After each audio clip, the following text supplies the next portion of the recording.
Today is Wednesday, December 3rd, and this is a meeting of the Senior Center Building Committee. This meeting will be held in person at the location provided on this notice. Members of the public are welcome to attend this in-person meeting.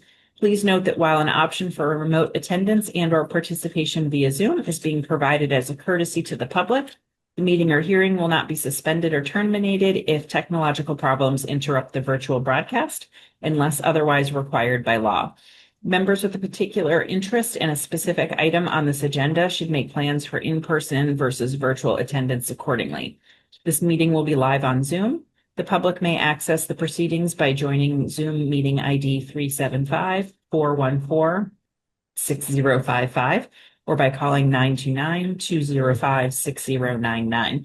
For additional information about remote participation, please contact Carly Antonellis, Assistant Town Manager at atm@ayer.ma.us or 978-772-8220, extension 100 prior to the meeting. So I will call us to order at 4:32 p.m. Thank you. Welcome, everyone. This is our first meeting after the election. So congratulations to the committee and to for all of your hard work and to Robert for your support as well. This is a huge process. 2 years in making on our part and up to 7 or 8 for the town as a whole. So this is amazing. We did it. So it took every single person around the table here to get us there, and I'm incredibly grateful. So thank you. Thank you. So in terms of the agenda, the Vertex folks have a limited time with us today. So I was going to propose that we move up the approval of the invoices and any of the scheduling updates earlier on the agenda so that we could get through those before they have to pop off. So yeah, Katie, just clarify. I think I just have to hop off. Brian, you're good for the meeting? Yeah, I'm good for a while, Katie. So Yeah. I think that's good. Okay. All right. Perfect. So can I get a motion to amend the agenda to move the invoices to the front? So moved. All right. All right. And we have all committee members are here, so we can just do all in favor. Aye. Chair says aye. Great. All right. So in terms of invoices, then we go directly there. Everyone's got a what? No, I just meant nobody's on Zoom, so I don't have to do a roll call vote. Yeah. So in terms of the invoices, everyone's got a lot of paper in front of them, but there's one packet that starts with the Catlin invoice. And so there's one invoice for 5,000, which was the part that from the feasibility study that we knew would be remaining for the lead up to the town meeting, and then the first for the design phase.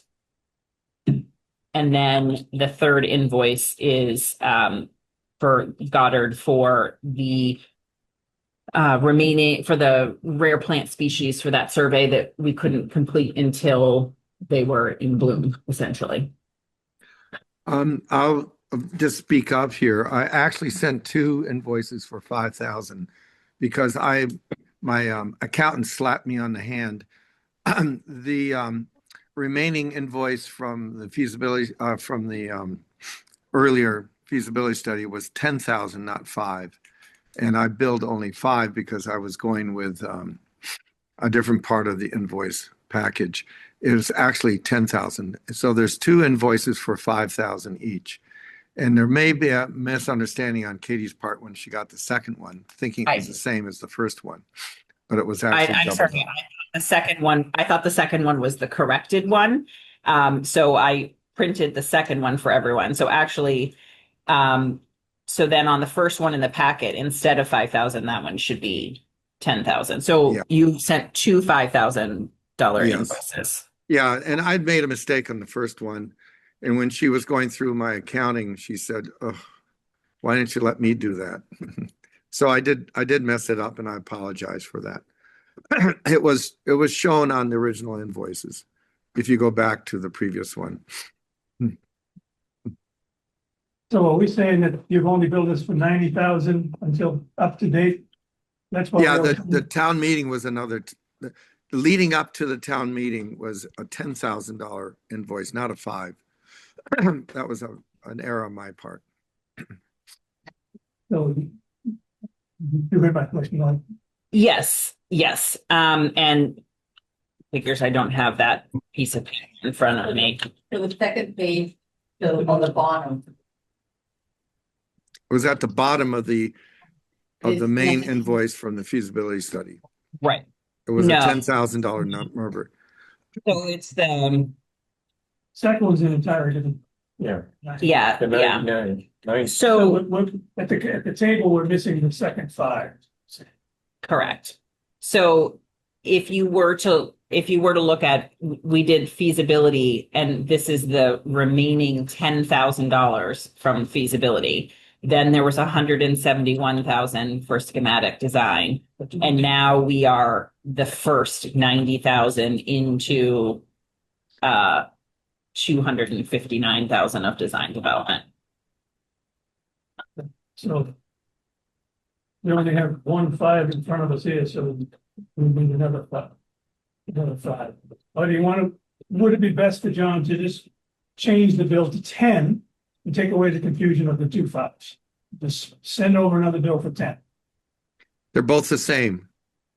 No, then Yeah, you have 2 separate bills for 5,000 each covering the 10,000. I'm recommending you get rid of the 2 5s and send us a new bill for 10, so there's no confusion between the 2 5s that already happened. Just send a new bill for 10 and we'll get rid of the 2 5s and have a bill for 10. To make it match up. You do that like no time. That makes sense, John? Perhaps. So, You got 2 bills, 5,000 each for the 10,000. Why don't you just Right, look so- at it? If I build half and then I build the second half. right, and that's my mistake, that Okay. there are 2 $5,000 bills. I thought the first $5,000 bill that he said was incorrect, then he sent me a second I one. think it was easy to do. Yeah. We all did the same thing. So I think, No, they're actually both different. They're both labeled differently. so, all right, so I think we have 2 choices here. We can either authorize a payment of $10,000, even though you have one $5,000 bill sitting in front of you. I'd be happy to forward the second one to the committee. So we can authorize $10,000, or we can ask for one $10,000 bill, but that would be delaying it then to the next meeting. So, How about you authorize the 10 and I'll send out the bill in about 15 minutes. I will authorize payment. okay. So, and will we be getting another 5? And that is, I'd like to make sure that the paperwork lines up with the choices that we're making right now. So are we looking for Yeah. another? You Yes. have 2 5s right now. He sent have me 2 of them. two bills for 5. Yeah. I printed one for you. Okay. That so it's yeah. my error No, I that there are understand. not 2 5. So, Yeah. so for Ellen's motion, what she is requesting is that we approve 2 $5,000 invoices in total That's what she 10,000. said was 10. No, I understand.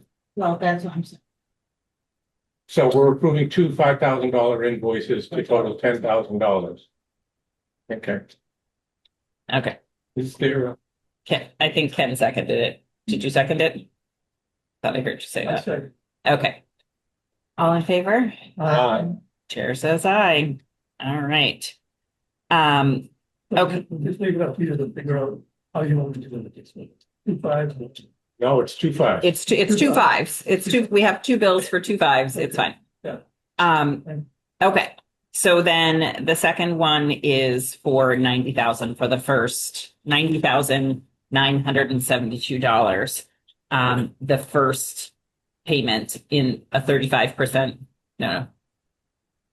A 23% payment into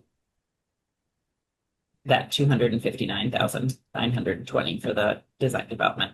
So, Madam Chair, so John, can I ask, what does 35% of the design development mean in terms of layman's language? Like, how far were you along, or can we understand that somehow? Yeah, we're 35% along, probably a little bit farther. We kept going on, assuming that you're going to get approval. Back in July, we continued on with these drawings.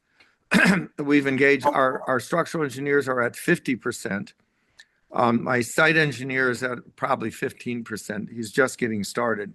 My electrical engineer is already working on it. So we actually put together about 35, maybe a little bit more like 40% of the DD. We're still working on it continuously. And according to our schedule, we have a ways to go. We have another 65%, if my numbers are right, to go. And that will give us a complete set for cost estimating for the DD set. And it's well underway. We just kept going because we felt it was going to get approved. So, so when that's, in terms of the cost estimating, so you'll be seeking another cost estimate based on the work that's occurred between the first cost estimate and the completion? No, we're getting multiple cost estimates. The next one is for design development. We already have one for schematic design. Next one's design development. Then we do an 80 or 90% CD set before bidding, which adjustments can be made just prior to going out to bid if there's any problems with the numbers. And you don't have any reason to, as it's lining up, that is, as it's lining up now, you don't have any reason to think that the cost estimate that we were running off of initially, there are no red flags coming up in your mind as to. No. Yeah, Nope. okay, all right. Yeah, but what DD does is it pulses us to the current market. Market changes constantly. Right now, as I think Vertex has also indicated, the numbers are looking really good, but I don't hang my hat on that. I expect to have a final cost estimate at 90% or 80 or 90% CDs. The one for design development means that if we're on track, we can make adjustments at design development to make sure that we come in on budget as close as possible. So that's the idea. So design development is another, I think that's probably, I don't know, Vertex can help me here. I think it's probably 40% cost estimate, maybe a little bit higher, but it's tracking us to make sure that when we get to the 90% DD that we have, our final cost estimate would be according to market and according to the drawings. Instead of just, if things should change, if you do need to send up a flare, the sooner we in the committee hear about it, the better. Oh, absolutely. Obviously. Yeah, Okay. absolutely.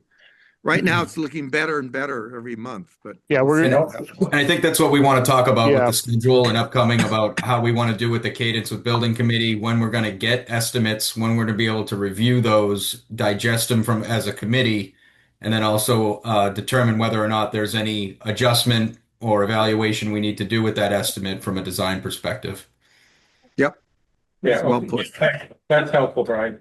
And John, I have a question. So the timeline is expected to be 2 months for design development? Can we, before we do design updates, can we Okay. stay focused on the invoices that need to be paid? So we have right now an invoice for the first stage of design development for 90,972. Can I get a motion to approve that one? I move that we approve the invoice from December 1st in the amount of $90,972 to Kaplan Architecture. Okay. Second. All in favor? Chair says aye. That is approved. All right. Thank you, guys. Sorry. Last one for Goddard Consulting. Dan, did you have anything you wanted to say about that one beyond? No Okay. plans along the other side. Okay. I'll make a motion to approve the payment to Goddard, $3,475. All in favor? Aye. Chair says aye. All right, wonderful. Thank you. All right, I think with that, I will turn it over to Vertex to guide us through the next items. Katie, do you want to go through amendment first? Go through what? Did we have our amendment on the agenda? Yes. Do you want to go through that? If there's any comments on that? Were you guys going to vote to approve that tonight? Oh, I'm sorry. Yes, the contracts. Yep. So we have the contract amendment for both Vertex and for Catlin Architecture. So that's these, and I apologize. I have called the printer company about the lines. They'll be out tomorrow, hopefully. So the first one for Vertex, their amendment takes us through. Actually, it takes us through the rest of it, Bidding. right? Through bidding. Through bidding.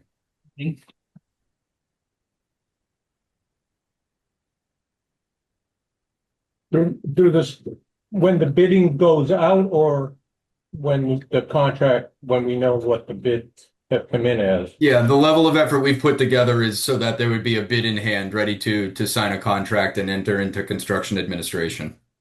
I see, okay. I Where- see, so just on, Yeah, on the package that Katie sent out, where's the amendment for Catlin? I don't see it there. It was that. I haven't seen that. I think they're, I see the Vertex amendment. But wait a minute, Catlin amendment? It was just your contract, the schematic design. Oh, okay. It's not an amendment. That's just approving the next phase of the Correct. Yeah. work. Okay, I got it. Yeah, I see that. Yeah, okay, thank you.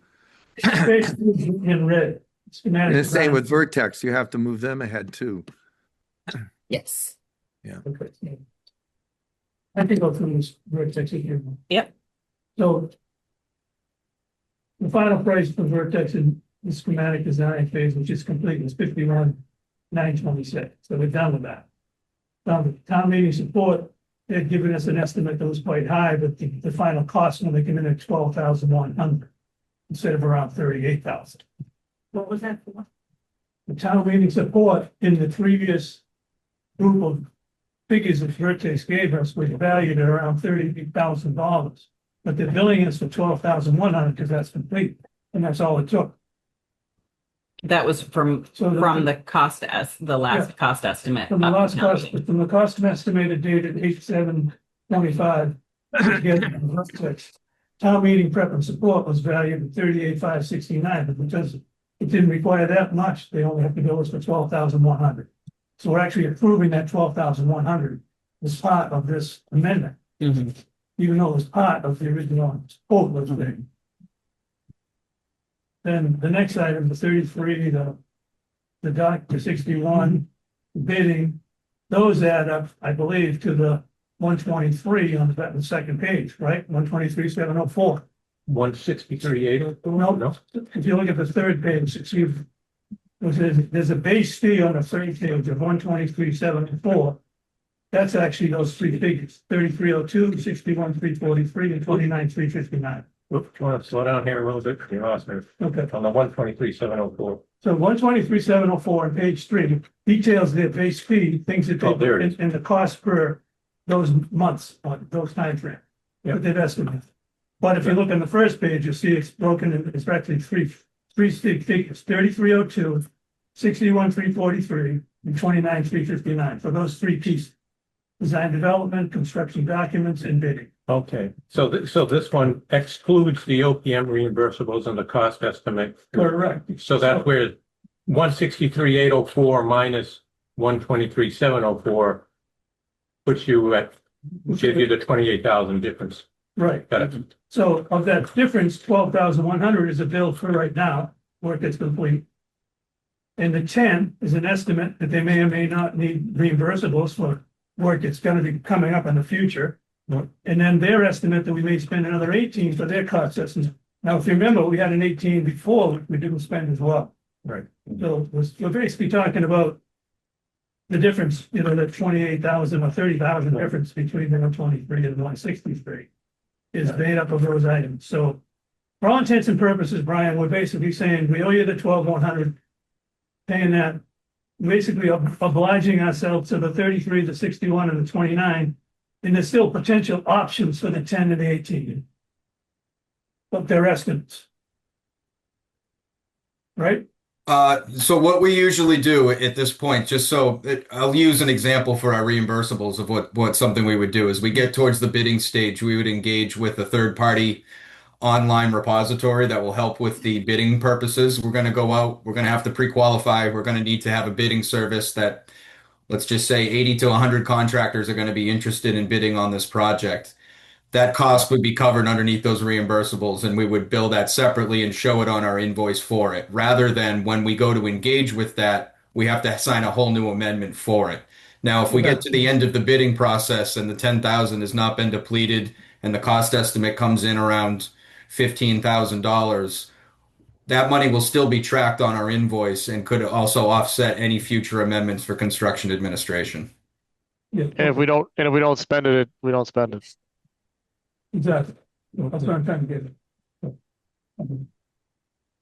So with this vote, we are committing to the 123,704 with the, I think the amendment, what's the total for the amendment, Brian? 163? It'd be 163,804. Yeah, so that includes the 12,000 for July through October, the 33, the 61, and the 29 for the design development, the construction document, and the bidding phase. A $10,000 budget line item for reimbursables that we billed 10 time and material, and then an $18,000 line item for estimates that would be billed time and material equals 163. okay, and so the monthly invoicing for the base fee only, which is on page 3, Yep, comes to that's correct. So it's 123,704. So where is that $40,000 difference? That's That's the 12, the 10, and the 18. So the 12, the 10, and the 18, 12 has already been spent, and there's backup for that. The 10 and the 18 are placeholders, as Brian said. You'll have that monthly invoice for that fee schedule that's on the third page. If we spend something that's reimbursable in one of those months, we'll have that fee schedule payment plus the $1,000, or we'll have the fee schedule payment plus the cost of the invoice in April or something. That's how that would happen. But the base fee would kind of be structured on that fee schedule per the current schedule. All right, I see. Okay, Yep. now thank you. Yep, got it now. So, okay. So I'll make a motion that we approve of the contract for project management services, amendment number 1 to Vertex in the amount of not to exceed 163,804 in accordance with the document presented to the committee on December 3rd. Second. Yep, that's right. All right. What do you say? All in favor? Aye. The chair says aye. Wonderful. All right, thank you. Thank you. Great. Looking forward to continuing to work with you. Same here. So then the second contract is for the schematic or for the design development phase for Catlin Architecture. So this is the same contract that we have had all along. We're just progressing. Actually, does this need another signature? Or does it? That, by the way, the second, Yeah. the next part of the amendment for Catlin is both design Okay. development and construction documentation. Okay. All right. So that one, if you look on page 6, is where the design development description is for a total of $259,920. But I think you want to approve the rest of John's contract all the way through bidding at least, right? If not through CA, assuming. Well, if it yeah, because doesn't now go- you're through CA, Yeah, right? it Because should we're go already through approved. CA, but it could, if something blows up at bid, it wouldn't continue through CA, but but normally you would, the next phase of the contract would be all the way through construction Yeah, administration. basically the rest of the project is usually what gets approved. This particular document we have here, John, on the first page, you're basically saying this is for phase two, which is design Well, development. No, actually, there's the problem with that contract, which I didn't write completely. The problem with the contract, it has sub phases in it, but Yes. phase one was the schematic phase, There's and a phase con- two is all the rest of it, including phase 2, 3, 4, and 5, and whatever it is, 6. I can't remember what it was, but it goes all the way through to the end. Okay. So for the sake of clarity, we're approving the contract that includes, if I go back to your last invoice, the $259,920 for design development, $353,934 for construction documents, and $55,302 for bidding. And I think you should include the CA there too. Administration. Construction administration. On there some- He's got it out there.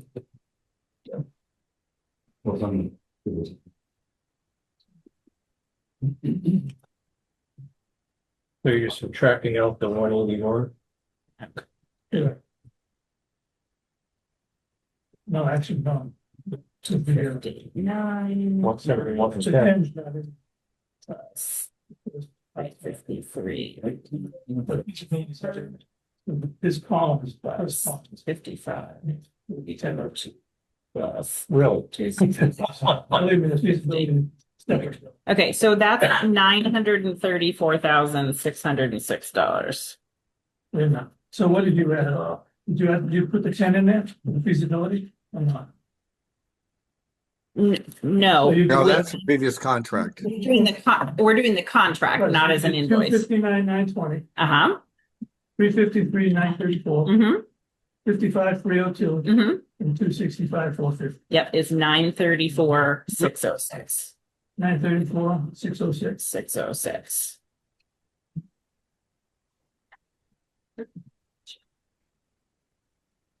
All right.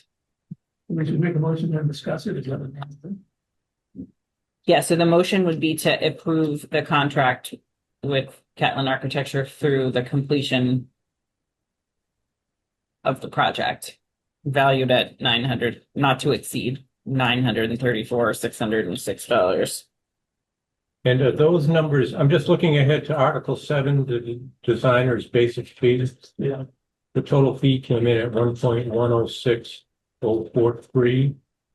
That would be adding phase I don't- back into it. Yeah, that would be. But all those numbers still add up. Yes. Yeah. They shake 171,437 plus that, plus that. It will? Okay. Let her go.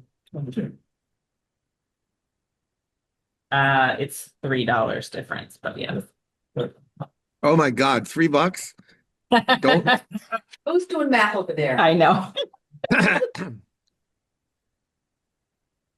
So, Someone else. Someone else wants to do it. Go ahead. So what's the number that we're approving today? 934,606. I move that we approve the contract in the amount of, well, here we go. Not to exceed 934,406. 606. 606. 606. Got a second? Second, Okay, then you just went. any discussion? Just change it. Oh, yes. Yep. John, can you send me another version of this that has Robert listed as the town manager and not the town administrator? Oh, man, these semantics are killing me. Yes, I will, manager, not administrator. Let's say yes. Did I demote you? Is that what happened? Would be Happens all the time, John. Yeah. All right. Any discussion?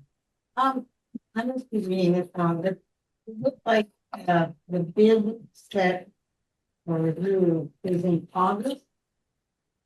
That's right, as opposed to advertised documents ready by August the fifth. What do you mean? I'm reading it on. Oh. We're not there yet, though. We're not into scheduling yet. Curious, because it looks like May and June was when the bids were gonna be done according to works. But there's other things like the bid material. Yeah, I'm ready to speak to that when we get to it, Katie, whenever you need. I know exactly what Alan's bringing up.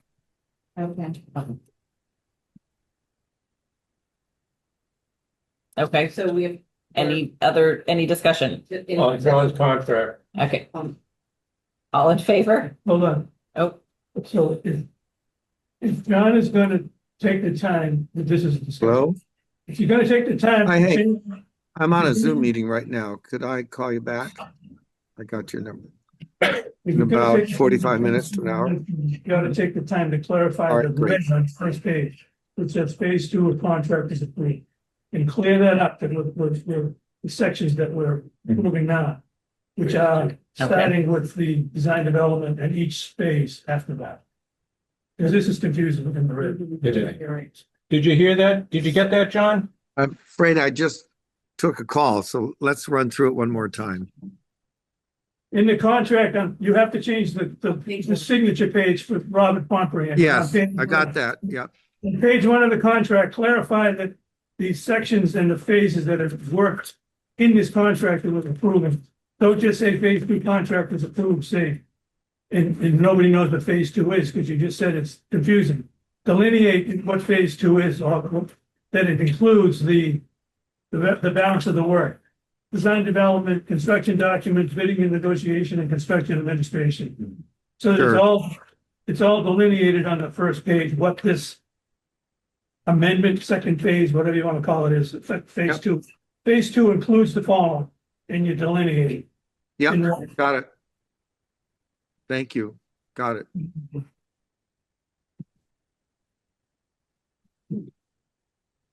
all right. So, I want to amend the motion to include the language I just stated, that Okay. John will change the document to include a further clarification and, change it to include the proper signature for the town here. Signature block, I should say. Okay. So just to clarify in my own mind, with Ken's amendment, what we're doing is we're making the contract for designer services from Catlin, this document line up with this one here, Mhm. so that they're both reflecting the same numbers, okay? All right. All right. All in favor? Chair says aye. All right, wonderful. Okay, so that will need to be reviewed by somebody when this comes back. Right. But the language is what we agree on. Yep. And then I think we clarified that the town manager can sign both of those contracts. They don't need to go back to the select board. So, all right. So that should, make sure we can get that done quickly. No delay on that part. All right. Wonderful.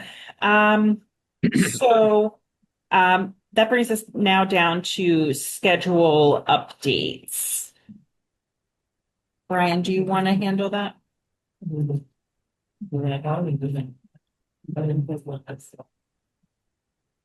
Yes, sure. And first, thank you for the approvals on both of those. I think now that we're over that hump, as we get into a cadence now with our building committee schedules, our plan here as the OPM is providing you, Katie, through our working group, developing that agenda, and then a packet to be coming out where that budget that we've been working with leading up to this point right now is going to be snapped in stone. And with the approvals that you've just done, what will be billed against it, you'll have a breakdown and a total project budget and a project status report that everyone can see what's being billed, what's committed, what's remaining on each of those line items that was just discussed. So hopefully it leads to some more efficient invoice review and payment on on the accounting team of the town. From a schedule perspective, as we work our way into DD, we asked for a design schedule from the Catlin team, and we also put together a project schedule. I'm gonna mute you. No, I can't. And then we put together our own critical path schedule as well, so that we can try to line up with the committee, building committee dates that we know that we can come use the best use of our time to be able to do an value engineering or review of the documents. So what I will put up on the screen now, if that's okay.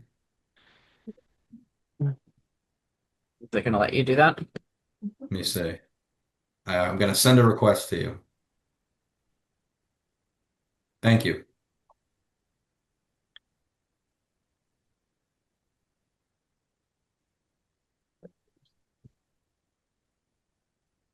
So this here is the proposed design schedule that we have currently from the Catlin folks, detailing what we have for design development and some of the other ancillary things that come into that before we work our way into the next phase. Is that large enough, or would you like me to zoom in at all? It looks pretty good, and I have a printed copy for everybody in front of them, so. Cool, excellent. So currently, as we stand here, as we kick off into DD, John, you and your team is kind of showing here that we're wrapping up at the end of February with the DD phase. What I want to make sure with the committee as well is that we're giving ourselves enough time, knowing that we're straddling the holiday season, but we're going to be going out to another cost estimate here with John's third-party estimator. That can take 2 to 3 weeks at this time to get those in. But then I want to make sure that we have ample time to hold another building committee, get the information to everybody that it can be digested. We can update the budget, and then we present it as we plow ahead into construction documents at that point. Yes, we put our cost estimator on notice that he reserves time for us. Okay, great. You said the end of February, right, Brian? Currently, the schedule here is at the end of January, so this is quick. So it would be so John, and something that we're going to address during our working group meetings here, knowing that we have the holidays coming up, but I just want to make sure that you're going to be comfortable that we're giving time, and if this bleeds into February, we'll update our master schedule accordingly, that we're able to hold either a working group meeting, distribute the documents and the DD set to the committee, and make sure the comfortability is there as we plow ahead. Let us update the budget as well before we get into CDs. Yeah, we've also, Dan in my office has notified all of our subs of this schedule, and they're on board. The structural guys are ahead because that's typical. They get the frame figured out, but our MEP and our electrical and plumbing, HVAC are all on board.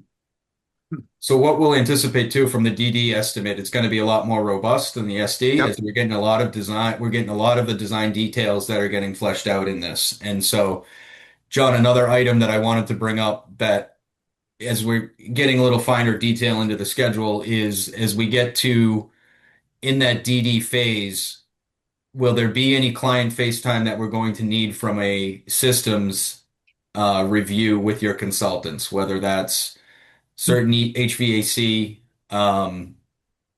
maybe, provisions for any AV, things like that we're going to need to get into the DD set before going out to estimate. Yeah, I think we have already maybe discussed this back in schematics with the town, but we'll bring you up to date on those. We're working with VRFs right now. A lot of electric. We have a propane in the project. We're limiting the gas because of the new various code issues that are going on. And our engineers are working that. We'll probably give you an update.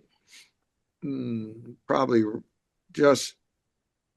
the first week or second week of January. We'd be discussing a lot of this detail.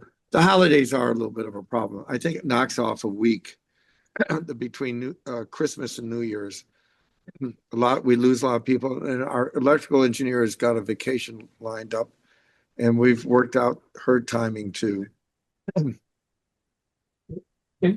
I ask, I know, that we had a separate cost estimate that was not, I don't think it was in your base bid, John, for all the technology, the Wi-Fi, the Ethernet, the, Yeah.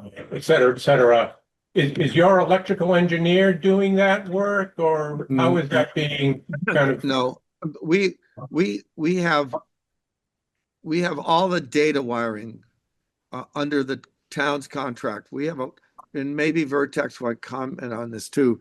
We find a real problem when the GC runs the data wiring. The townspeople come in and start hooking things up and things don't work. Everybody starts pointing fingers. We'd like to have the data under one contract along with the equipment that goes with it.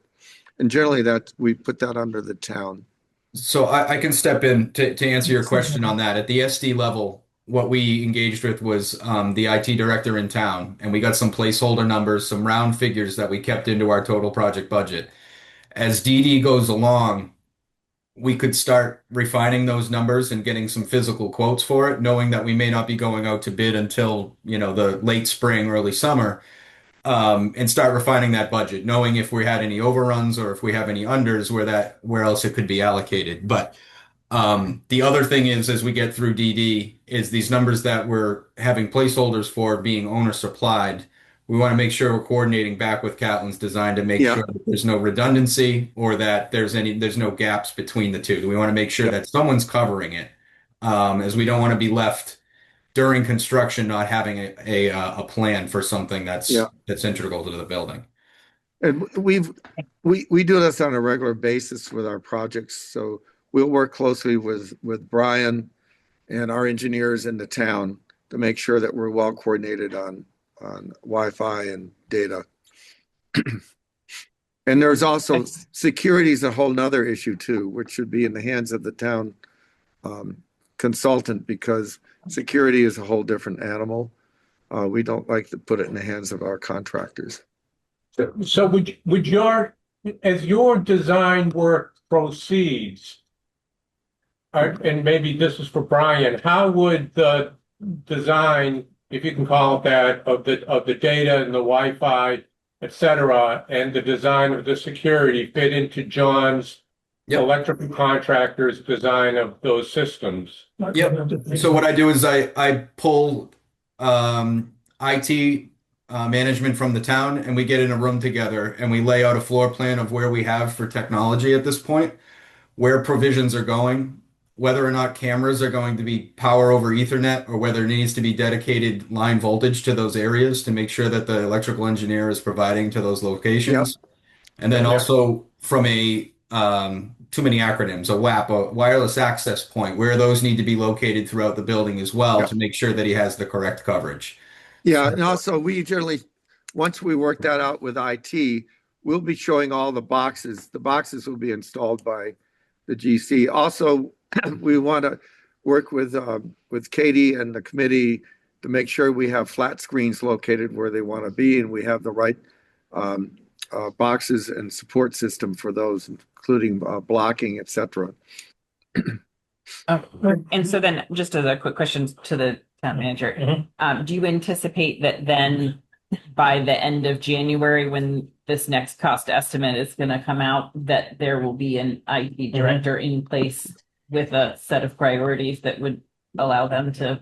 Yes. Okay. So if all goes as planned, there should be a new IT manager in place the beginning of January. And also, since Vertex last interface with the town, also World Band is the new town's also consultant. Okay. So we would set up the appropriate meeting as discussed, and same on the security front. That's great, because we could also bring in a consultant for that, but it's better when there's somebody under the town's control already that knows kind of the town's preference, proprietary items, what interfaces well with other municipal buildings. Yeah, so Brian, through Katie, we'll coordinate that appropriate meeting with you, and then Katie can report back to the building committee, and we'll get that in place. Excellent. Just the clarification, just follow up to that. the section that has been included in the budgeting, the total project budget is always included. This has been furnishing and equipment and technology. That has never changed. In other words, we think you have all the items there, but we could add an item or two in that section if it came up again. Yes, Brian is what I'm saying. But at the Correct. moment, we have these categories covered and we have a price on it. That's correct. That's just for clarification for everyone. And that, for clarification too, Ken, that price had come from the previous IT manager to give us rough order of Right. magnitudes for what we were carrying. Yes. But the notes clearly say where they came from and what's going on, so it's good at the moment. Yep. Yep. Thank you. One of my concerns with the DD is that nowhere on the Catlin list is it, now I haven't got to the other schedule, so the Catlin, I believe somewhere on this Catlin list, it should be clearly showing where the committee starts to get input into the design before it goes out to the final estimate. So how do we go through, let's say, the value engineering thought, unless we get a set of drawings down here on the screen that we go through and before we decide to go to the next budget? We do value engineering when we get a cost estimate, if there's an issue. And also, I think I made it pretty clear, I think at the last meeting, that we make all our decisions at the conclusion of DD, any changes that we're making so that they get integrated into the CDs. And it's also based very much on the budget, as well as any kind of minute design changes. We try not, once we get into construction documents, we have maybe 100, 150 drawings going at once.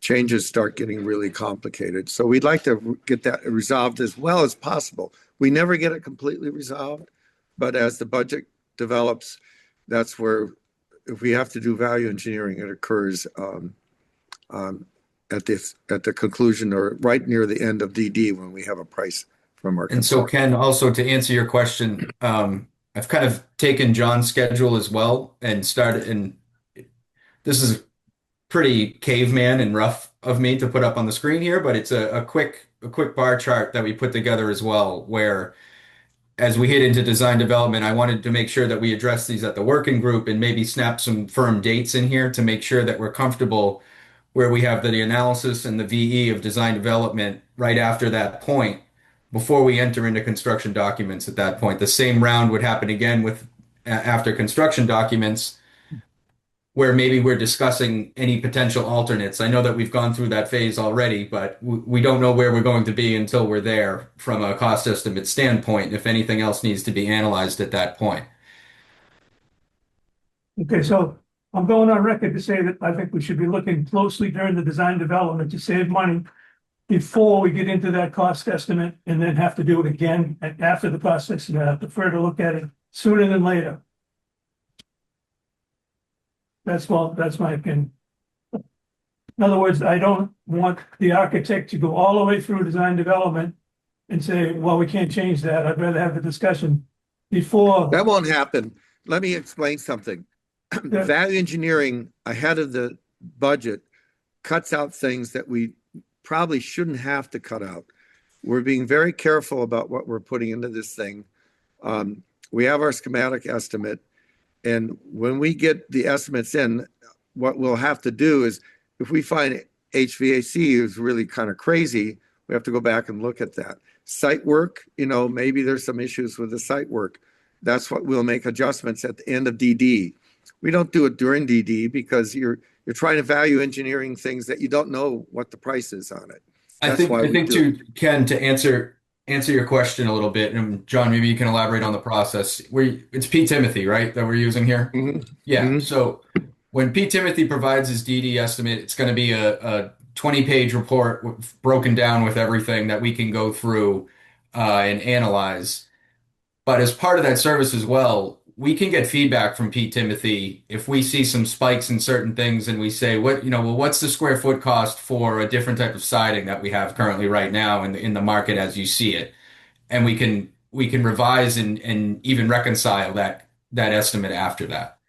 Yeah, Pete's really good about if he gets the set from, he'll get probably a 50% DD set, or maybe 60% to start looking at it.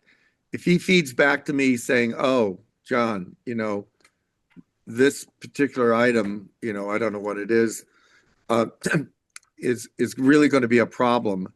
We'll discuss that with the committee and come up with other alternates. So he starts working on this. He doesn't get the whole 100% package and then, whirls away for 10 days. We'll be getting him some stuff ahead of time to make sure that we have a pulse on where the market is. And he like all these cost estimators, are estimating things and having bids coming in constantly. So they have a good pulse on where the market's going. And so far, it's kind of going in our favor, but I wouldn't hang my hat on it. Let's see how it develops. But for Ken's information, I think we're going to be getting back feedback to us as to what we might have to do in terms of value engineering earlier on. And that's kind of the answer that I think Ken's looking for. And John, I have a question. So I don't know, I'm sort of trying to kind of understand all of this. So for design development, you have out to the end of January. And so everything you're discussing right now seems like a lot of work and a lot of discussion back and forth. Does this timeline seem plausible to you? That's why I put it there. Yes. Are we so in order for discussions back and forth, are we gonna have like meetings every week? I mean, how does this all gonna work? If I could, go I ahead, think Brian, that's please. why I wanted to put that bar chart together in order to clearly define that there is a spot that we're holding to have our cost estimates and DD package done by the end of January. But it allows for a meeting of the building committee in February and potentially a week or so in order to digest it. In between Yes. those times, there are working groups that are happening between us and Gatlin and the town reps that are meeting with us. And that February meeting is kind of a stopgap in time where we're able to snap the line from a budget, a schedule, and confirmation of the scope before we proceed into construction documents.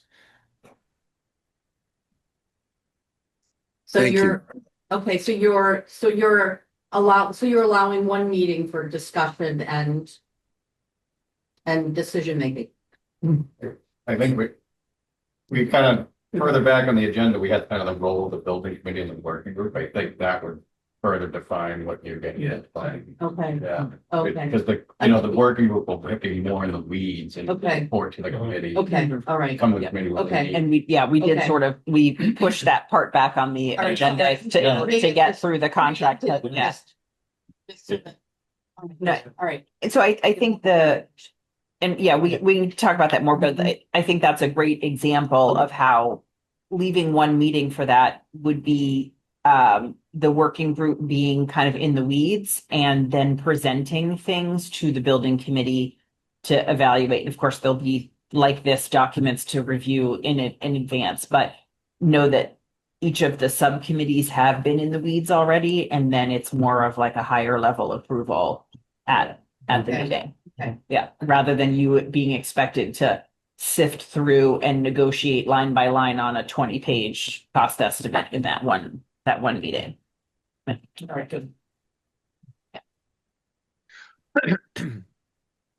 If there's no other questions, just to kind of look ahead for the next couple months after that meeting and the comfortability and our budget seems good, we proceed into construction documents with John's schedule that he presented. Construction documents will be taking to about the first to second week of April. In conjunction and in parallel with that, we're also meeting with certain town departments, planning boards, building department, as well as getting a cost estimate. Now, I believe, John, we contradicted ourselves a little bit whether it's going to be 60% or 90%. I think we can determine that once we get into CDs at that point where we want to snap that line.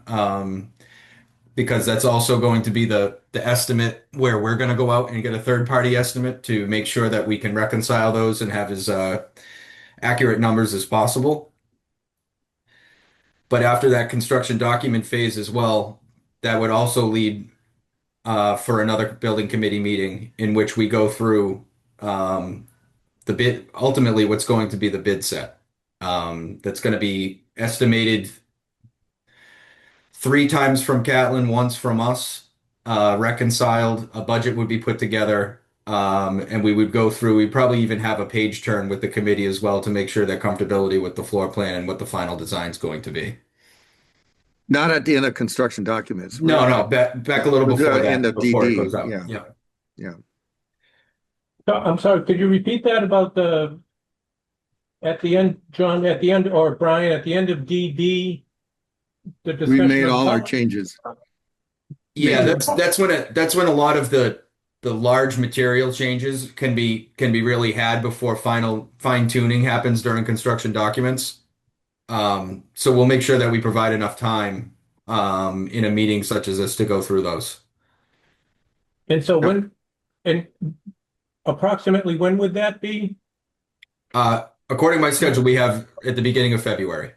Yes, So 2 months from now, you anticipate that there would be a meeting where we would the you get building- closure. Yeah, we get closure.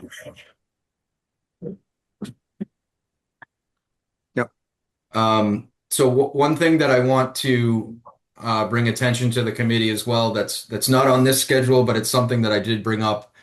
After we receive our DD estimate, we'll have a good understanding on the costs from construction, from a general contractor perspective, but also for some of the trade bidders as well. And in order to adhere to Mass General Law, we have to go through a process of pre-qualification, which will happen during the construction document phase. That is a process that we will head and run, but ultimately we will need a representative from the committee, and we'll need a representative from the designer as voting members. So, excuse me, there needs to be 2 representatives from the committee, 1 representative from the OPM, 1 representative from the designer. Yep. And so, when the time is right for that, we will be approaching the committee about establishing a subcommittee for pre-qualification. We do a majority of that work, and we'll run those meetings and record all the minutes and take care of that. However, we do need 2 representatives of the committee that will be able to commit some time to some of the analysis and reference checks that needs to be done on this. That process, depending on the level of interest, can take over 2 months from tip to tail to get all that done to make sure you're doing it correctly. So just to let people know, and they can start thinking about whether or not that's something they want to be a part of. I will say we just did a police station in Melrose, received 170 statements of qualification between general contractors and trade bidders. Oh, that's good. It was Lovely. we're seeing a lot of interest right now in the market. We're seeing a lot of contractors sharpen their pencils as well. I think it's a good sign. So Yeah. You're rooting for high unemployment, huh? no, because it's leading to protests sometimes in these bidding windows, which has been a real pain. Yeah. For us right now. Yes. So. Yeah. So once construction documents is done, that review is complete from the town. We're all comfortable, and the pre-qualification has been complete. An updated total project budget would be done, and we're ready to advertise for construction. Per Mass General Law, the minimum amount of time that you need to go out for bidding is 2 weeks for both general contractors and the filed sub bids. We recommend having a little longer bidding Yes. window, specifically with Yes. the filed sub bids. That's usually roughly around 4 weeks is what we usually see or recommend. And then general contractors is in that 2 to 3 week window after that. Yeah, because they have the period while the subs are bidding. I agree with Brian completely. 4 weeks for subs. That gives the GCs time to look at it too, and then 2 weeks for them to sum up the subs and decide how they're going to deal with the subs and finalize their number.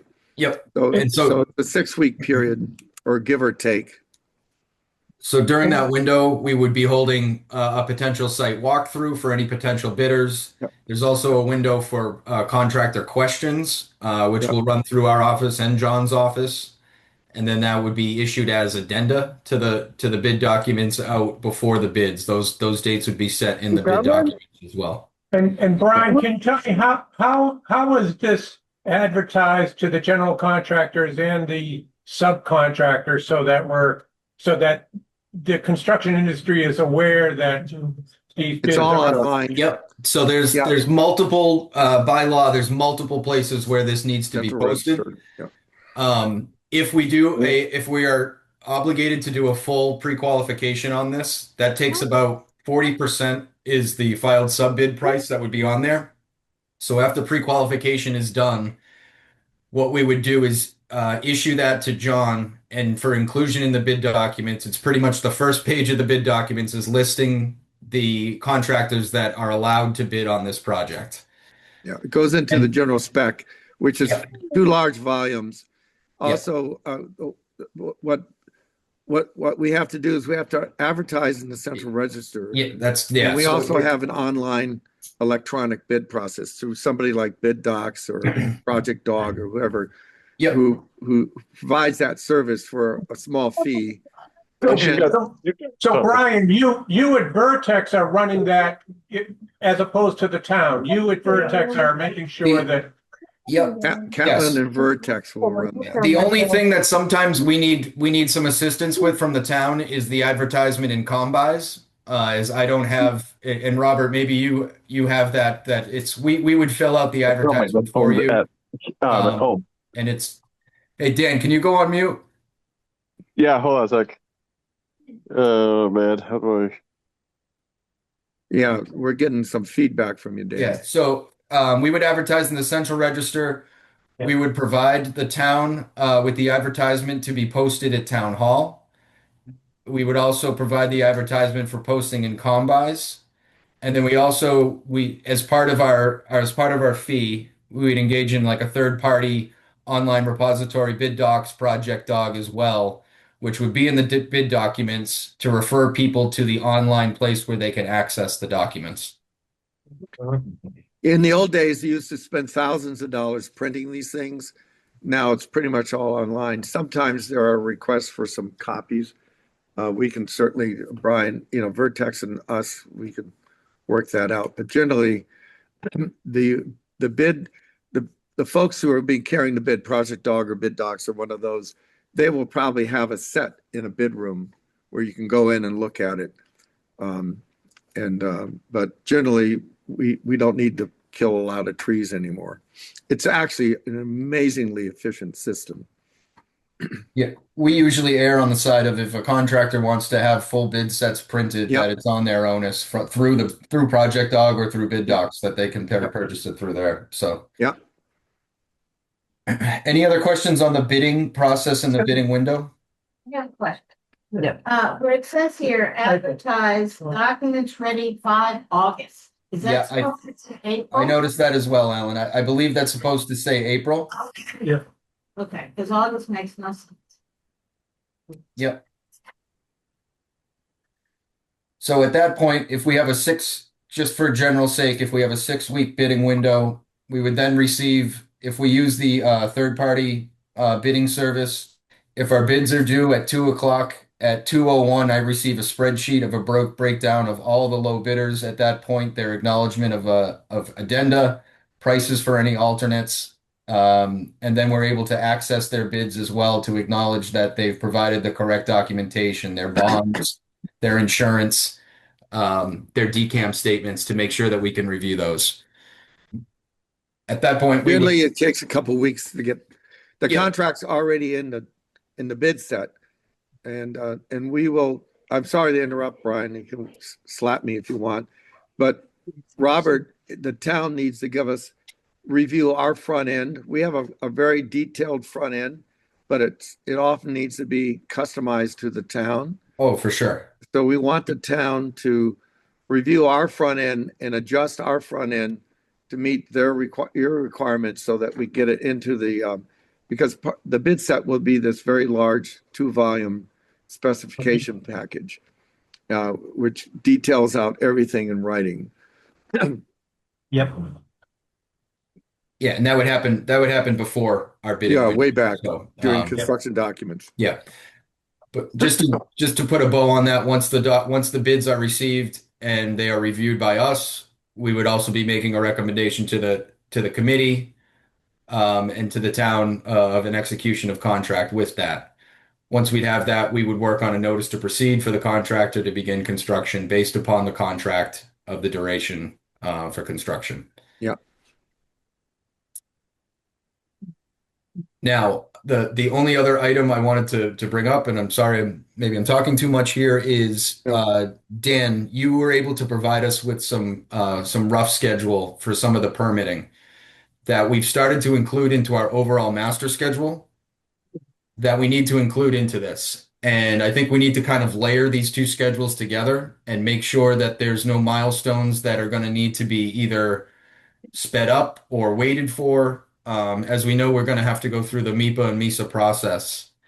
And if there are any design implications that happen with those, we want to make sure that we're identifying them and putting into the schedule so that it doesn't look that the schedule is slipping if we're being held up by permitting. So I thanks for sending those, Dan. We're putting those in currently, and we hope to have kind of a all-inclusive master schedule where we can track all of those items at the same time. Yeah, that'd be great. I think just the number one goal is if the quicker we can get that submitting for natural heritage permitting, the quicker it'll move both natural heritage and MIPA. So that means connecting the civil designer, John's civil designer. So as they're doing their work, Natural Heritage said they would review it before we even submit our permits and kind of review it as we're going and give us ideas to do this, do that. And then by the time we send the permit in, it's a quick review. Yep. Even if we don't get, even if we can submit Natural Heritage before DD is done, so the civil's, substantially done to a point where it's ready to meet for permit, we could get that going before January 31st. Right. Natural Heritage. So Yeah. I think it should be our number one goal. After I start putting these dates together, but yeah, it'd be good if we can throw them in there for now and we can.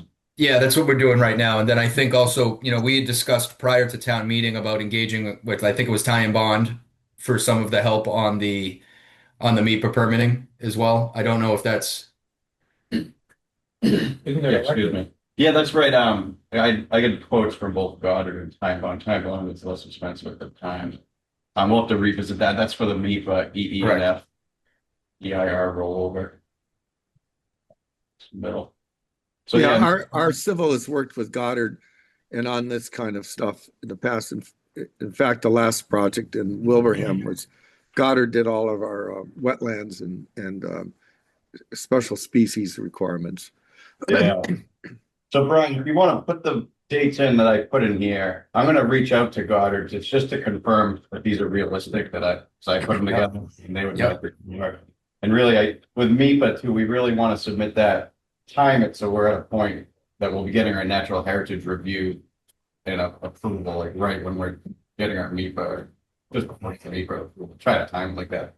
We don't want to pull the trigger on MIPA too early, because then natural heritage will put up a stake with MIPA. No, you can't move forward yet. We haven't approved. So, Got it. Yeah. So John, following up on that, so we need a commitment from Catlin when that civil design could be Yeah, if we can. far enough along. Yeah. So. Yeah, he's working on it. He's been in communication with Dan V too. Did you ever resolve the perking for the septic? I think we'd sent him the response from a GPR who did the perk test. All right, good. Yeah, he got that. He has that in his hands. Yeah, I have his contact info, so if you want, I can just connect with him directly. Yeah. Just copy us on it. All right. I'll bring this up. Your preference would be like by January 15th or January 10th or something. Yeah, the sooner the better. Not January 31st. Right, and it doesn't need to be a perfect civil design, as long as it's far enough along that it's acceptable for permitting, right? Doesn't DD done, right? But yeah, so anyways, yeah, when I connect with them. Will the site plan review for the town have to be done to approve it? It was more the yada yada. And we need to see the civil. So we know where we stand, and then when it finalizes the civil, we'll take it right to site plan review. Should. If he complies with everything that's required, it should go right through. Did you get that, John? Yes, I did. In fact, we'll probably give Ken a little preview peek. Good, that's it. Keep it up. Yeah. Thank you. So in addition to just the permitting challenges there, with Dan, you also provided some of the utilities as well, and that's something that we're implementing into that schedule as well. Okay, yeah, good. On an optimistic note, the construction timing of 14 months from groundbreaking to finish, is that kind of optimistic, pessimistic, or, you know, kind of confident it would come in at that? Yeah, we'll review that again with Vertex. And, but I'm assuming 14 to 18 months. We'll have to take a look at. It's not a big building. Usually on a building such as this, around 14 for the construction, maybe 14 to get to substantial completion, and then ultimately there's some punch lists, there's some moving, there's some warranty and commissioning that will need to be done that may drag on a little later than the actual construction date, but we try to make that as efficient as possible. All right, and the reason I bring that up, just given the optimism and the kind of the general conversation around town about how hopeful and pleased people are that we're moving forward with this, to the extent that we, you know, when we start talking about, I mean, because people are asking, when is it going to, you know, I've had a number of conversations. He's done 2028. Yeah. Give them all a shovel.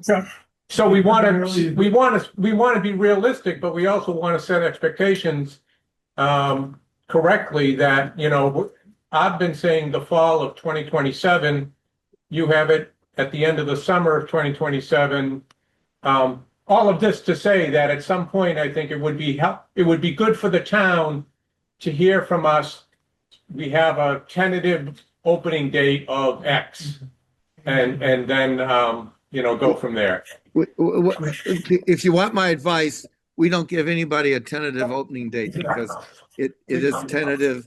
People start expecting it, and then it doesn't happen. In fact, one of the big problems we've had is and Katie's going to be good about this, we've had our directors setting up the whole event with tents and, I mean, you know, all kinds of catering and everything ahead of time.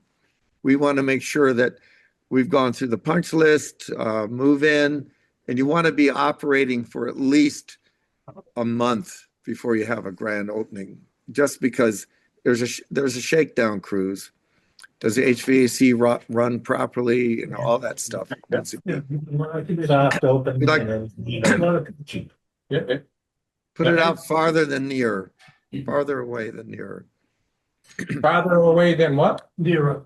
Yeah, the idea is, you know, put it out 20 months, you know, and then when it comes earlier, everybody will be excited. That's yeah, and everybody will be taking vacations in the meantime. Yeah, good. No, not good. Yeah. And I have a couple more things to add to his schedule that he put together, but I haven't sent them over to him yet. So I'll send those to Dan, then you can send them to you guys. Great. Did you pick them up first? Thank you for putting together these schedules. This really helps get everyone organized and seeing the larger picture through to the end. Right. I think we've gotten into a lot of those things, but John, do you have any additional updates on the design process that we haven't already talked about? No, not right now. We're moving along, and I expect that my subs are now getting fired up into it. The farthest along is our structural engineer, and our civil engineer is getting now into the system. He did work a bit with Dan V about perk tests for the retaining area and for the septic, and he's got our plans for the layout for the parking lot, which he'll probably amend a little bit. And then I think we've already checked with the fire truck turnarounds and everything, but he'll verify all that for us. It's all coming together. And now it's kind of like sometimes it's watching paint dry, but we'll make it a lot more exciting than that. Neat. I need to sign off here shortly. I've got another call that I have to make, a conference call. Well, thank you, John, for getting us along this next stage. It'll be exciting to see as DD progresses to see what the next set looks like. So We're very excited about it. Well, I told Ken that once we get a little bit of civil, I'll get the working group a clean set of drawings, and they'll all be in the proper order. Our printer printed them all over the place. For some reason, they got all mixed up. We'll give you a nice clean set. And then Vertex will have our PDF set. Well, All right. one question, while John's still on. Yes. John? Yeah. We had an inquiry from the Historical Society. Yeah. Here at Ayer, saying they were very hopeful that there would be some location in the building where there could be some exhibit or mural or something related to the history of the town. Have you had that kind of request before? Yeah. In fact, if you visited Long Meadow or Walpole, they both have really nice. I'll send you the picture of the one we did in Long Meadow, where they had the whole history of the town. And in Walpole, we did the history of the site, which was, it started in the 1600s with industry. And I don't think Wellesley did that, but we've done that. And let me send you, if you've not been to Long Meadow, it's really a very impressive setup. But I'll send you an image of that. I have a photograph of that whole timeline. And it's really fun. They have great historic pictures. And I think they did that, they fundraised for that package because I think they spent quite a bit of money on it. But I'll send you a photo of that. I'll mark that down. Thank you. Yep. All right. Dan, do you have any permitting updates besides what we've talked about? Not a lot has been going on with permitting recently. It's really just moving forward. I'll connect with the civil design to get that mechanism like continue as soon as we can. Anything on National Grid or no? Sort of.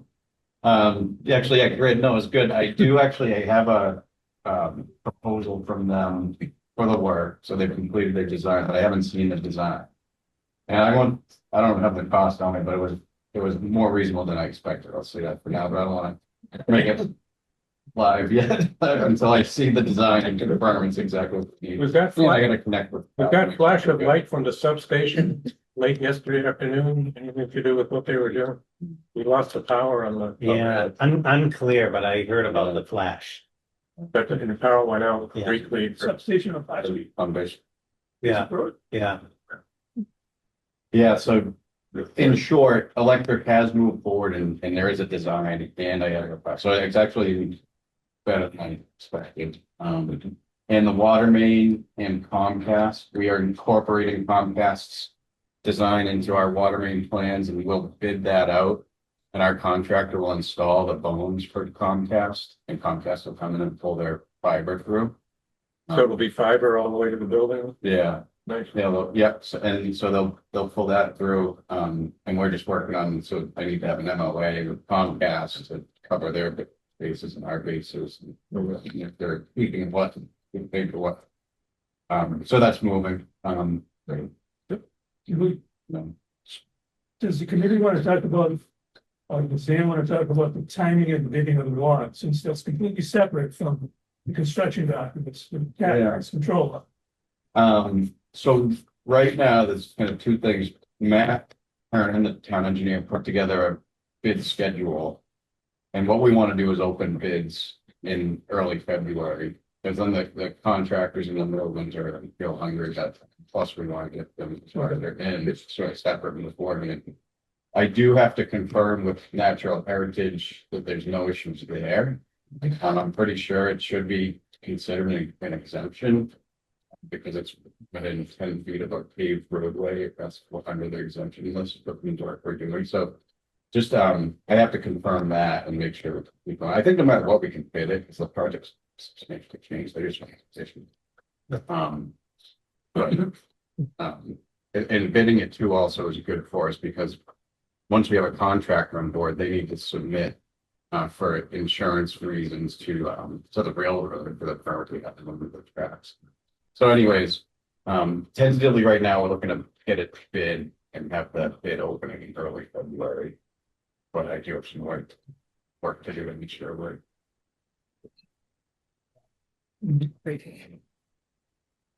Right. So I think that So the bidding was gonna be based on the engineering by the product matter. Yes. Yeah. Yeah. Yeah, that's pretty substantial. We just had yes, and then Right. So I think that brings us to the last two things on the agenda, which are the function of the building committee and then some public input. So what I was hoping is that the committee could begin to consider the evolving role that we'll have as we go forward. So kind of coming up to town meeting, the goal has been a very grassroots local effort to get plans ready, to build support for town meeting, things like that. Going forward, it's a whole lot of technical things that we can't all possibly ask enough questions to begin to understand at each individual meeting. So I was going to suggest that we consider subcommittees that can really dive a little deeper into some of these things. And then this meeting can have more reporting of the subcommittees. And then rather than, because we are 9 members, trying to get into that level of detail on all the different things. So for example, one of the things Brian had suggested before was a pre-qual subcommittee. Another one is working with Dan about permitting and utilities. Grants and fundraising is going to be a huge part of this, working closely with the Friends, as well as the FF&E, because there's a lot of decisions to be made there as well.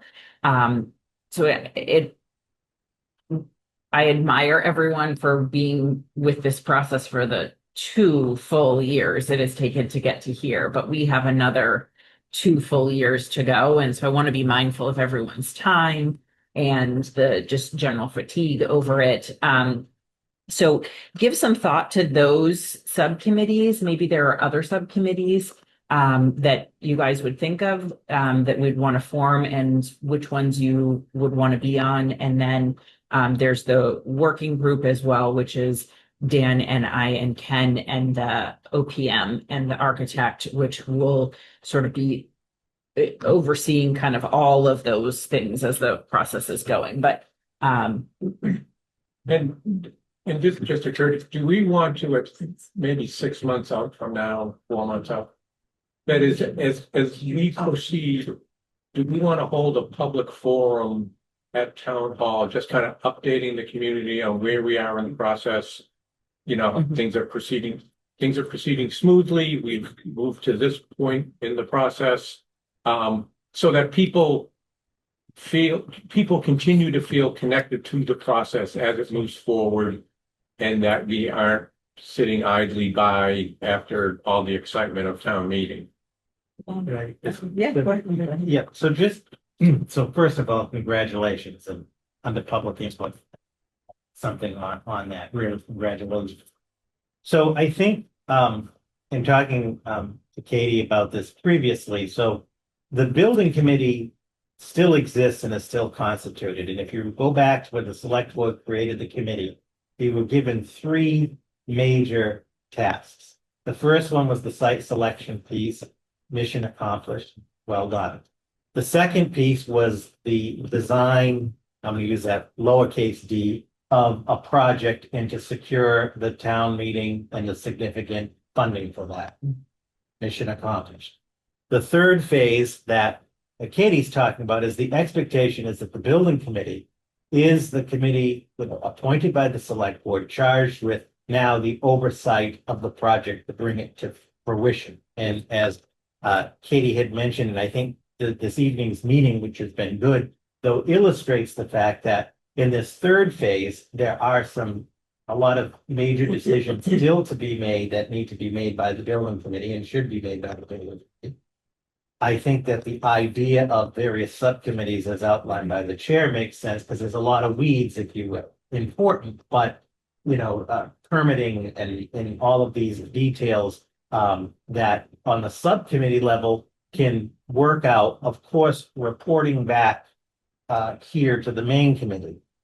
I think the other piece to consider is we have all of you with the building committee, and we sort of have a team, if you think about it. The building committee is the captain of the team.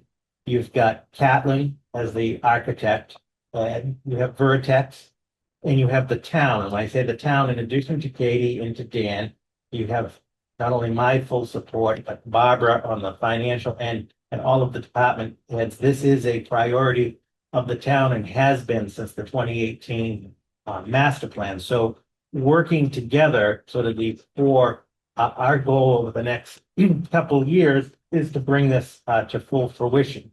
I think that your meetings continue to serve as that public process. I know we wish more people would attend, but they are a matter of public record.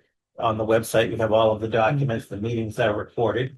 The select board, as I mentioned to Katie, which I will tonight, does expect periodic updates from this committee as the project moves forward. And we can talk about that at their meetings as far as updates in that process. And there are certain contracts that, like the construction contracts, that will ultimately require potentially select board approval. They know that it is a priority. I talked to Vertex just initially with what their general schedule is, but if we need to move quickly with a meeting, that's a priority as far as the posting. And then there are certain contracts that if we need to, for example, like one of them tonight, that I, as the town manager, have authorization to execute, I would want to vote from the committee. But what I'm saying is, and talking to Katie, that a lot of pieces will be moving forward. So I think it's an exciting time. I think the general model that the chair has outlined about having subcommittees, like you have a working group right now on some tasks, I think as that evolves, that makes sense. And I just want you to know you have our full support. Barbara is connecting with Vertex already about on the borrowing and the cash flow side. So just know you have a whole team behind you, and you guys are the captain of that team. So I hope that helps shape it some. One thing I like to say about public outreach. Our forums weren't that successful. We didn't get very large groups that showed up. But I do think we need to have an update for the public on what's happening. And if we still have our web page, or if we need to put it on the town community page or something.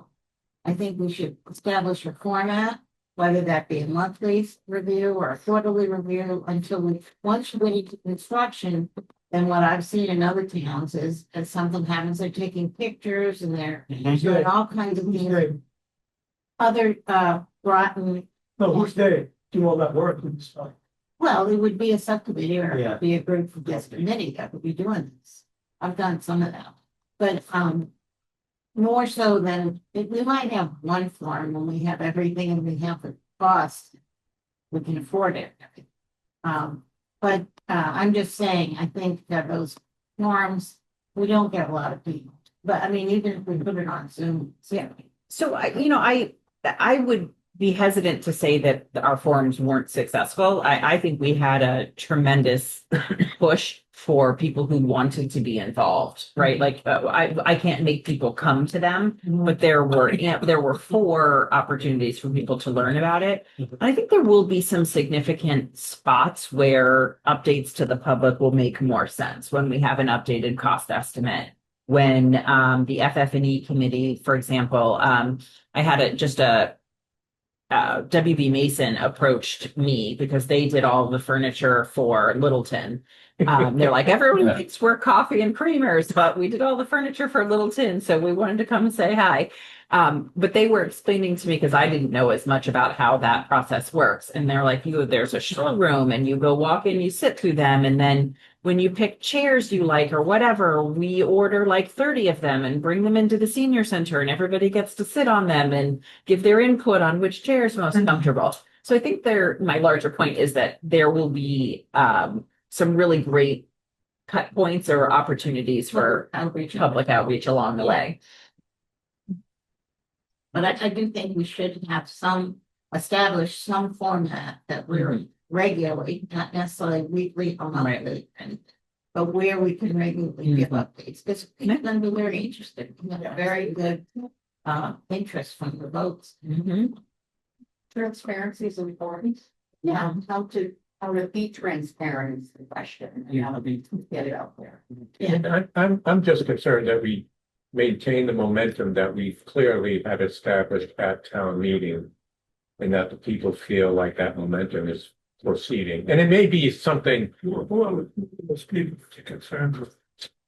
Well, the seniors, and I mean, it may be the seniors in town, the people I talked to on the street. I've had a number of people approach me. When will it be opening? When can we use it? And again, I'm not suggesting that tonight we know exactly when or what format these public outreach activities will occur. I'm simply trying to put it out there that I think it's important that we set expectations and that the public feel like following the approval and following them giving us all the money,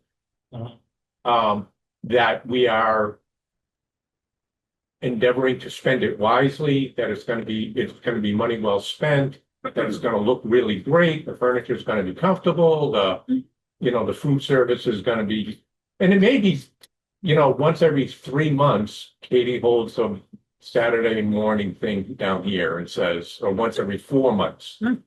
I think weekly or monthly wouldn't really be, necessary. But I think it's important that we as a committee all be singing from the same hymnal when the public are approaching us about how are things going. I think a project update page, I know where we have a lot of updates weekly, monthly on all our projects.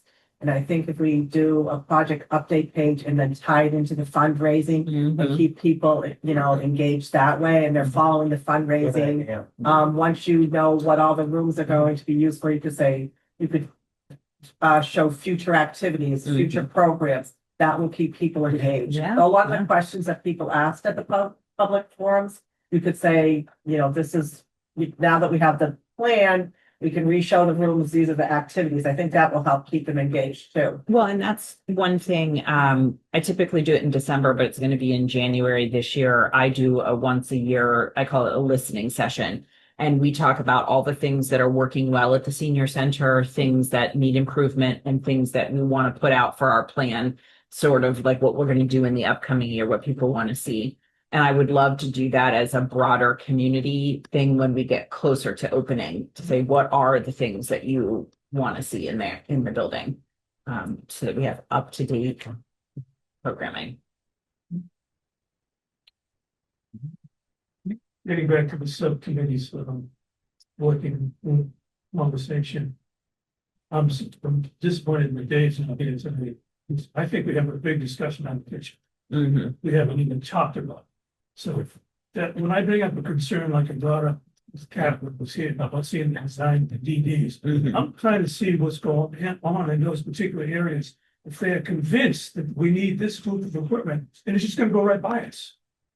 That's my concern. Right. Yeah. My concern is I don't want to get down too far along and decide, wait a minute, he's showing, this kind of freezer, this kind of, we need help right along the way, and these kind of steps.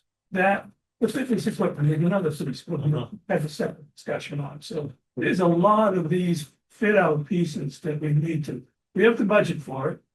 But in order to be proactive and to prove to the town we're doing our job, we need to take a look at each of these steps and what these things have worked and whether we can substitute. That's what I'm talking about. That's a summary of what I'm trying to get at. Mhm. Because I don't want to get so far into the process that we say, oh, no, to change that design now and do this, that'll cost you more money. We want to do it early. That's Agreed, what I'm yeah. trying to express to the community. Right, because I don't want The to kitchen speak, is a perfect example. right, yeah, Yeah, because I don't the want to only speak for deal with Dave, but yeah. $500,000 worth of equipment, so Mhm. we need to decide, we're gonna Right. spend $500,000, spend 200,000. It has to do with everything. Mhm. We change the equipment, we change the ventilation, we change the electrical, all these parts go. Right. And one of the things that, for example, Dave Sybor had suggested that he and I sit down and do is talk about what is, and I'm just using the kitchen as an example. Yeah. What food do you want to serve? Because what kinds of food you want to serve greatly impacts what kind of equipment you put in there. So I think those are all of the, but like that's a real deep dive, That's a big. right? dive right there. That's a. So, commitment. right. Yes. That's, I think, you're making the point. I mean, in maximum number. Right. I would think those two things would tell you. Right. So those are the types of things that subcommittees will be needed for, to really do those dives and say that, hey, we looked into this, we came back, this is where we think we should be.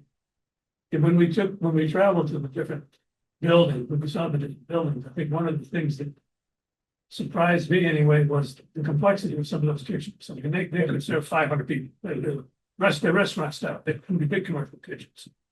Do we need to go that far? I guess it's a question we just have to think about it. Would it be worthwhile contacting these places that have been operating for a year and saying, hey, if you had to do this kitchen again or whatever, Absolutely.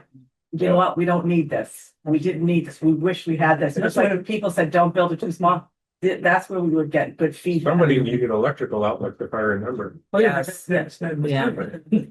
So to me, that's something. So Brian, could I ask, what might be your recommendations about how the committee can be most helpful in, guarding against what Ken's being cautious about? No, I think it's a great point. And I think the kitchen is probably the biggest one that you guys have brought up, and it's going to be during design. And I'll use Littleton as the example. The designer in Littleton had a kitchen consultant as well. They had meetings during the DD phase with the cook that works for Littleton, and maybe Katie with others on staff that could sit down and go through this to kind of see the layout of that. Also getting feedback from people that have moved into previous, are you still there? Okay. Previous newly open facilities to kind of get their feedback on what's working, what's not. We have already made some tweaks in Littleton just for the sake of convenience that maybe would be great feedback in coming to a kitchen such as Ayers. When we went to the transfer station and we were passing out materials and talking to people, I had a fellow come up and he goes, I want to talk about the kitchen. I don't think you need a full, commercial kitchen because I've seen them in all these other places and they don't use them. They have for, lunch once a week or something like this. And I did tell him, we will have kitchen staff. We will be more likely to use it, much more often than that. But we just felt that, it was a huge expense and that was an area where we could kind of rein in. And there's a particular town that is likely the reference point for that. And that is one thing I've said in these meetings before, but it's a hard point to get out to the public, is in some other towns that have recently opened senior centers, they opened in the middle of a fiscal year. They didn't or couldn't put in a line item in their omnibus budget for a dining coordinator or for the food costs. And so therefore had to wait in some cases up to a year and a half to even get the staffing or the budget in place. And I can see how from a public perspective that could look like a kitchen was built and wasted. In Ayer, we already have a 24-hour-a-week funded dining coordinator position. We already have a substantive food supplies budget that's being used for catering right now. When we go from buying finished catering to large cans of tomato sauce, those dollars are going to stretch a lot further. So we will be able to hit the ground running with the kitchen, which I'm really excited about. So I can understand those concerns. I myself am not concerned about that. I mean, But you can see the depth of the conversation that's required already. Yes. On that piece. but Yes, yes. on our tours, and specifically about the kitchen, I saw some which I thought, or it was relayed that they were underutilized, or it might have been not the most effective use of capital. But I have a distinct memory of Andover, and they were going gangbusters in their kitchens. I mean, they were literally, people were stopped, town employees were going by for lunch in order to get the meals at the, so it's gonna come to all of, that is, the deep dive into the kitchen, I think is certainly appropriate. But we will have a commercial kitchen. It will be substantial. I guess how substantial becomes the drift. drift. Just one quick point through the chair, just to build off of though, I think of Ken's concept with which I agree with about really drilling down where there are the appropriate savings opportunities. Just want to bring up in three things. One is, as we know, we did not get the $500,000 grant for the water line. However, we are actively, I am and some others actively working on hopefully a resolution to that. Obviously, to Dan's point, the grant was intended for the water line. The water line is going to move forward as it should. So one of our challenges, and the state is aware of this, is we basically need a $500,000 grant. It's probably not going to be for the water line at this point, but to make us whole on that front. And I hope to have more updates through Katie and the committee soon on that. The other piece is the CDBG grant that totals the 1.3 million over that time period. I actually had a meeting today on that up at the town hall. We're actively working on that to set the stage for success on that. Now, what do I mean by that is, one is we're in the process of securing a dedicated grant writer for this, which we have done with other CDBG projects. It's not a reflection of our staff or so forth, but given the magnitude and importance of this grant, we want all hands on deck. That's one of the pieces. And then once we get the grant application itself, which is usually the end of January, which it'll be public, we'll share with everybody, we'll have a better understanding of the whole scope of what we need to do. But when I went back to sort of our 4-part team, that's where a lot of town hall folks play a role in it. Now, if we're going to be successful, but if for some reason, that's why in the borrow authorization, though the target is the 10 million, there is 1.5 authorization, additional 1.5 was taken into account to address if worst case scenario, and we have no reason to panic, the CDB doesn't pull through, we have that piece. And then the last piece is the fundraising goal, which Katie and I have also talked about. We needed the project to be approved and to have it. I think that the Friends will have a great initial, plan with the rooms and opportunities. So what I'm getting at is where there are appropriate opportunities, I think this Ken's bringing up for efficiencies and stuff that helps everybody. Nobody's saying, let's go bare bones or what have you. I'm not advocating that, but we still have a lot of work to do, but we're committed to it. I just wanted, it sort of dovetails on which I don't want to lose sight of the fact that we have 3 areas of funding we have to stitch up, and we have good needles to do it. Now, the meeting that they had on the grant, Yes. didn't you say they no longer will take a 1.3 million? It's I think it's something like 800,000, but you can do it over 2 years, so it could add up to 1.6. Yes, and to Ellen's point, we're getting confirmation on that. Want it in writing, but yes.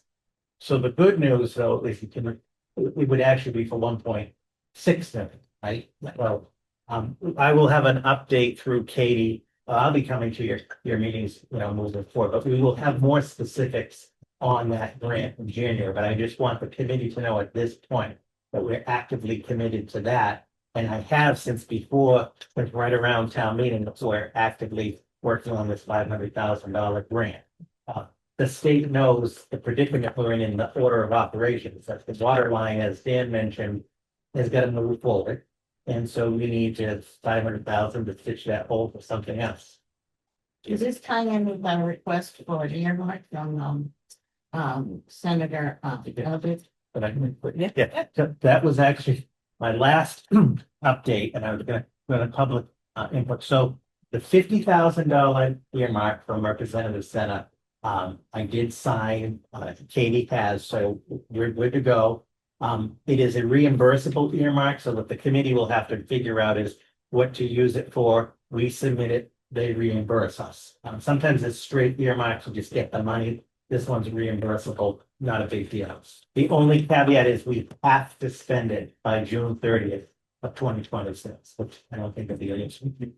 Now, related to what you were saying when we talk about, subcommittees and outreach, I believe now, it's right after the holidays in January is when they start up the whole state budget process. Now, more than ever, we should reach out to Senator Eldridge, now that there's a project for additional income. How much and for what specifically, I think we need to talk about, but I think we need to be in a position to have that conversation and that request by the end of January. And and I know, not to speak for the senator, it's been a couple months since we last talked about it, but I don't think he's going to be surprised and would be supportive, because he mentioned about we're going to need, more support. And I think he was extremely supportive Yes. of Littleton, wasn't it? Yes, It was an earmark for the solar. yeah. It would be worth 100,000 on the solar one a week. Well, that's the way I understand it, right? Yeah. Okay, great. Yeah, we received $100,000 for the solar in Littleton.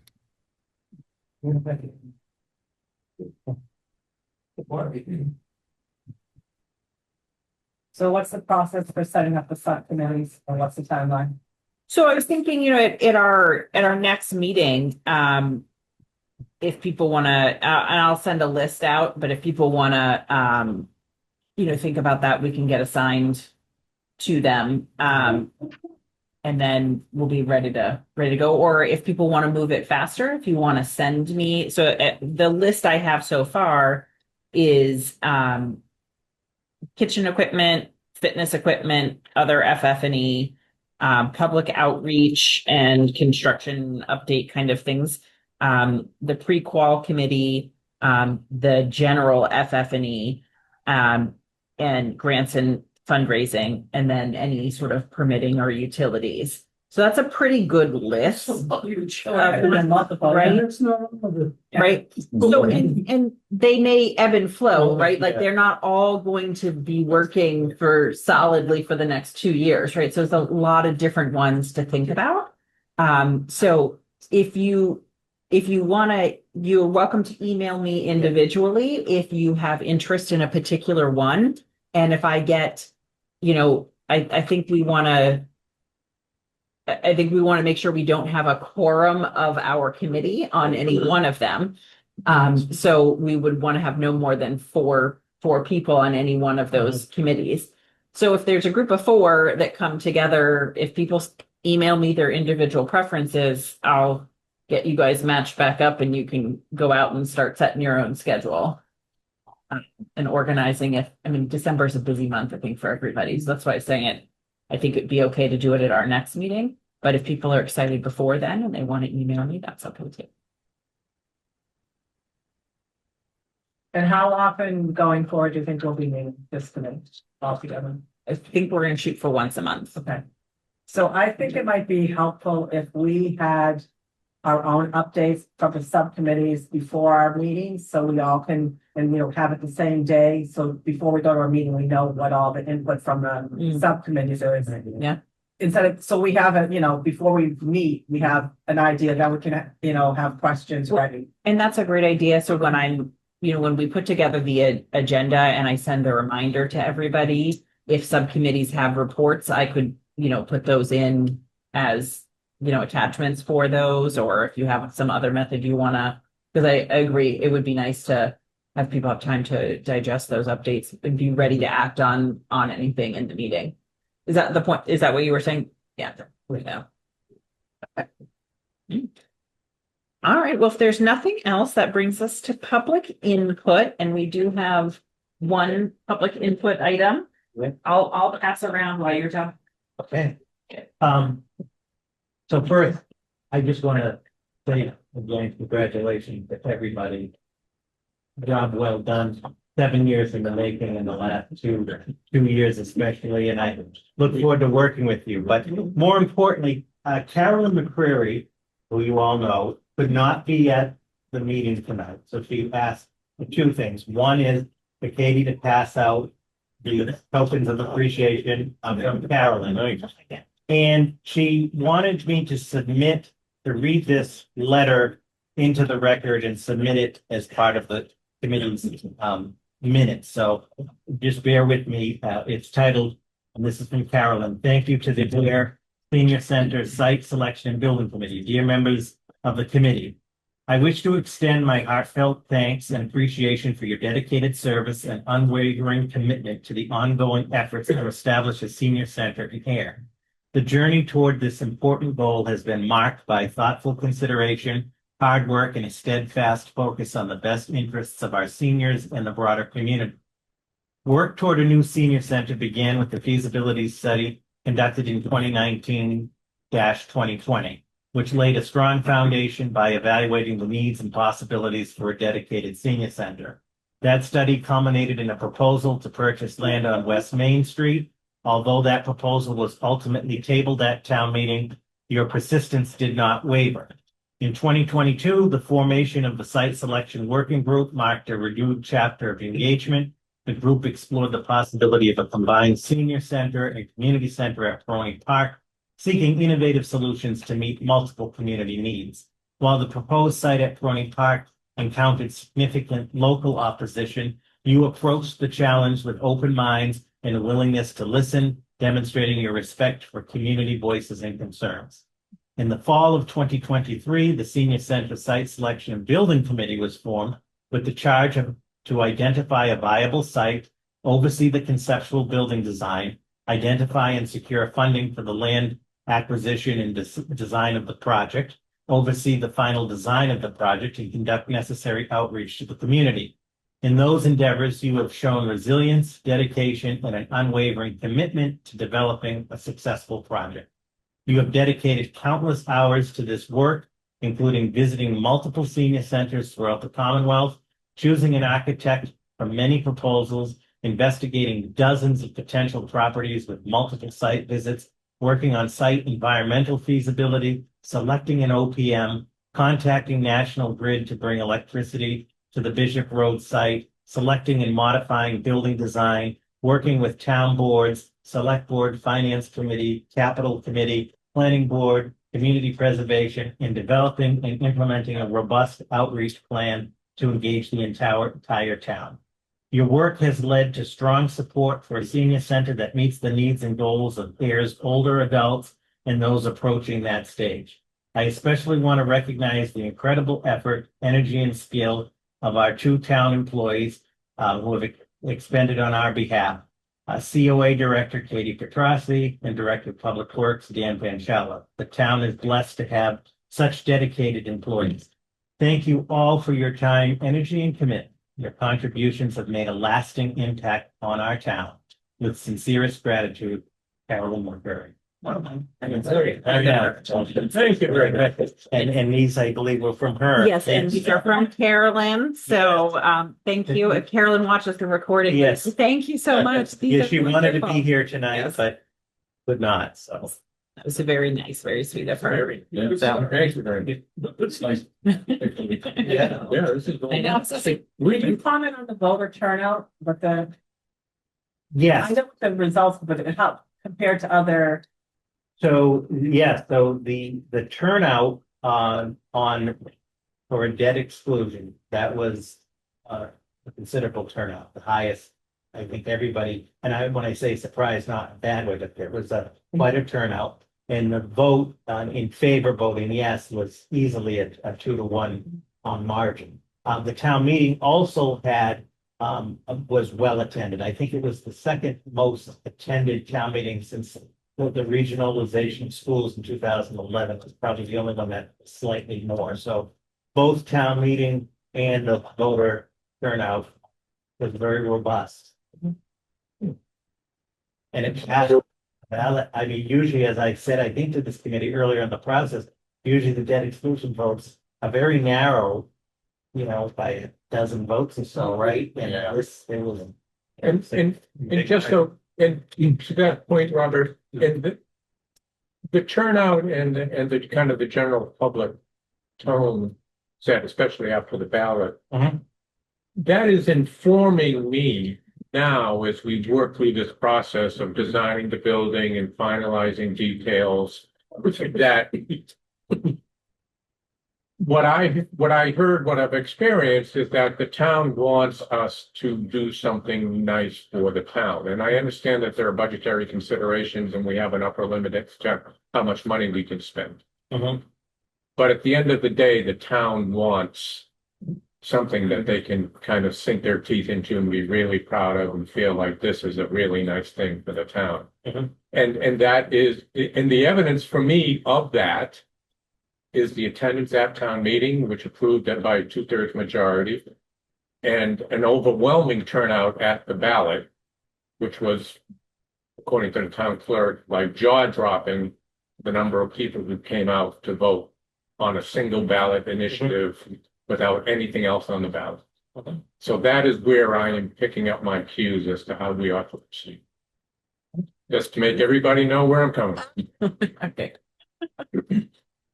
And one time. Oh, yep. One comment, can we just go back to the bills? Because I forgot to mention that there was a bill between internally for the cost of the election. And remind me to talk about the election. Yes. Yeah. Did we have to approve that as a committee, the cost of the election? Yes. I do. I thought that was oh, I guess we do. It's a ledger transfer, but I guess we still have to approve. Yes. Okay. Yeah. That's a 3,500. I will, I'll bring that to, Next meeting. for the next meeting. Yep. Um,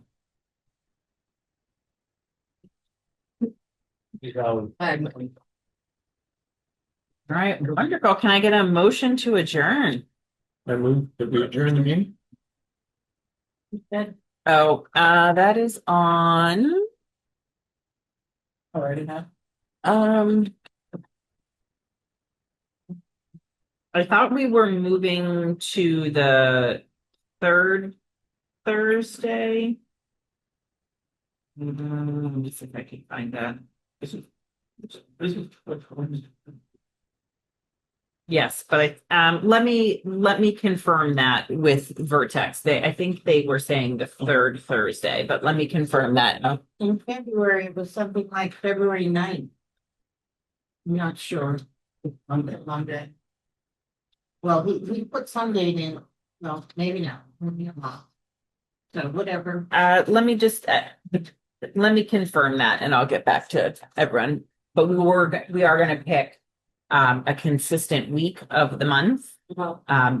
And that way it will be consistent for billing and things like that. That day, so it would be on Thursday. Yeah, it will pick it. I think we said third Thursday, but let me just confirm that. Okay, was there a? So we're gonna alternate between the 4:30 and the 6th. I think the 6th, I feel bad because of me. I can be here as the earliest for me though is 4:30. 4 o'clock I could do, but I have to leave work early. I can get, it doesn't have to be 6.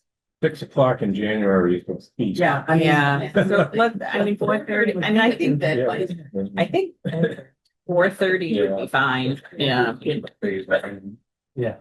Yeah. Okay. So Dennis made a motion. Is there a second? Okay. All right. All in favor of adjourning. Aye. Chair says aye. We are adjourned at 6:31 p.m.